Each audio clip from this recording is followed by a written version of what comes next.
जंगल मझिरे घर करवा आ हाथी सहित संघर्ष कर जीवन जीवार आउ एक उदाहरण होउछंती एई गाँर राम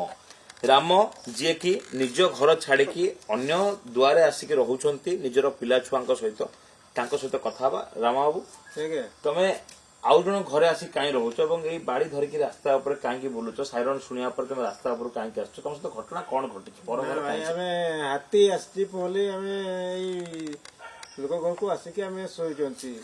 छुआ पिला अच्छा ना छुटिया छुटिया से डर आम आसिक ये शोचन आम एठू आप घर को खोजापी बट आप घर भितर नथिले आम थिले कहीं नथिले आम हाथी जिते आसीगला आम भय धाइले लोक घर को से आम ये हाथी कौन तुम घर भांगी हाँ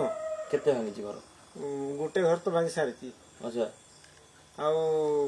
गोटे घर छुटिया छुटिया बनी देती भी आसिक थोड़े भांगी तो हाथीर कौन एमती अच्छी जे जेते गोटे घर को आसी भांगे पुणी बारंबार से घर को आसो एमती माने आप भावती हाँ से रकम भावती से तो आम भय रहती रहना घर दिन टाइम जाओ से घर को हाँ हाँ राति केते हेले आउ जन घर को पळे आस आम 8टा 9टा बेले को फेरी आस ये कहा घर एटा एटा धनु घर तुम सांग हाँ तुम किए घर आसिक रहीच आम समस्ते पिला छुआ समस्ते पिला छुआ समस्ते हाथी कौन पणस आंब ए सब जिन खाई दउछ आसिक हाँ आसिक खाऊन अच्छा आज आज भय अच्छी तुम मन रे आज जो साइरन बाजिया परे बा हाँ से पळे आसबे हाथी बाजिला परे ओके तेबे एठी जेहेतु आदिवासी घर रही गछरे पणस झुलुची